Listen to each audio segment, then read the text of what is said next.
রয়েছে একাধিক মামলা এবং সেই একাধিক মামলার জেরেই ফল প্রকাশে দেরি। কলকাতা হাইকোর্টে জানালো জয়েন্ট এন্ট্রান্স বোর্ড, আগামী সপ্তাহে সুপ্রিম কোর্টের শুনানি।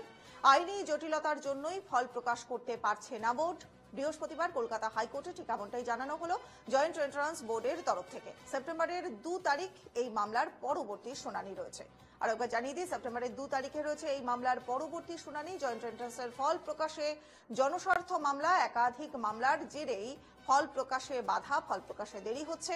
আদালতে সাফাই দেওয়া হলো জয়েন্ট এন্ট্রান্স বোর্ডের তরফ থেকে। আমাদের সহকর্মী সচিন রক্ষী টেলিফোন লাইনে রয়েছেন আমাদের সঙ্গে। সচিন, এই যে জয়েন্ট এন্ট্রান্সের ফল প্রকাশ, সেই ফল প্রকাশকে কেন্দ্র করে বা জনস্বার্থ মামলা, ঠিক কি বলা হচ্ছে এই মামলাতে? দেখো, মূলত আজকে যে জনস্বার্থ মামলাটি মামলার শুনানি ছিল, সেই মামলাটি মূলত সুজয় পালের ডিভিশন বেঞ্চ, সুজয় পালের ডিভিশন বেঞ্চে কিন্তু এই মামলাটি ছিল এবং সেই শুনানি চলাকালীন জয়েন্ট এন্ট্রান্স বোর্ডের তরফ থেকে একটি গুরুত্বপূর্ণ স্টেটমেন্ট আদালতে দেওয়া হয়। এখানে তারা বলছে, মামলাকারী আইনজীবী জয়েন্ট এন্ট্রান্স বোর্ডের আইনজীবীর তরফ থেকে যে বিষয়টি আদালতকে জানানো হয় যে একাধিক মামলা এবং সেই মামলার গেরোতে কার্যত কিন্তু সাংবাদিক সম্মেলন করার পরেও কিন্তু সেখানে নির্দিষ্ট করে দিন ঠিক করা হলো যে এই অমুক দিন এই যে জয়েন্ট এন্ট্রান্সের যে ফল সেটি প্রকাশিত হবে, সেই বিষয়টিও সম্ভব হলো না শুধুমাত্র মামলার গেরো বা আইনি জটিলতার কারণে। একাধিক কোর্টে একাধিক মামলা চলছে, ফলত সেই জায়গায় দাঁড়িয়ে কিন্তু এই যে গোটা যে ফল প্রকাশের যে প্রক্রিয়া, সেই ফল প্রকাশের প্রক্রিয়া কিন্তু সম্ভবপর হয়ে উঠছে না জয়েন্ট এন্ট্রান্স বোর্ডের পক্ষ থেকে।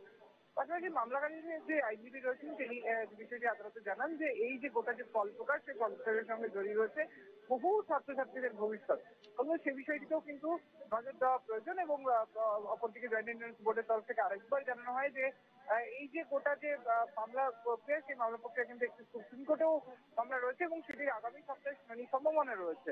তবে সেই জায়গায় দাঁড়িয়ে কিন্তু আদালত যে অবজারভেশন দিয়েছে যে এই যে গোটা বিষয়টিতে মাল্টিপ্লাই করা মামলার যে সংখ্যা, সেটিকে মাল্টিপ্লাই করার কোনো প্রয়োজন আছে বা একাধিক মামলার কি কোনো প্রয়োজনীয়তা আছে, সে বিষয়টি কিন্তু মামলাকারীদের তরফ থেকে যে বিষয়টিকে বারংবার আদালতের সামনে তুলে ধরার চেষ্টা করা হয়, যেহেতু প্রচুর ছাত্রছাত্রীদের ভবিষ্যৎ এই মামলার সঙ্গে জড়িয়ে রয়েছে, এই জয়েন্ট এন্ট্রান্সের ফলের সঙ্গে জড়িয়ে রয়েছে, ফলত সেই কারণে যাতে মামলাটিকে খারিজ না করা হয়, মামলাটি যাতে সুপ্রিম কোর্টের শুনানির পরে সেক্ষেত্রে যাতে শুনানিতে রাখা হয়। তবে খুব স্বাভাবিকভাবে এই ক্ষেত্রে সুপ্রিম কোর্টের যেহেতু আগামী সপ্তাহে শুনানির সম্ভাবনা রয়েছে, তাহলে সুপ্রিম কোর্টের শুনানির পরেই কিন্তু পুনরায় কলকাতা হাইকোর্টে আবার এই মামলার শুনানি হবে, তেমনটাই কিন্তু আদালতের তরফ থেকে জানানো হয়েছে। বেশ বেশ, অনেক ধন্যবাদ সচিন। আমাদের সহকর্মী সচিন রক্ষী এতক্ষণ ছিলেন টেলিফোন লাইনে আমাদের সঙ্গে।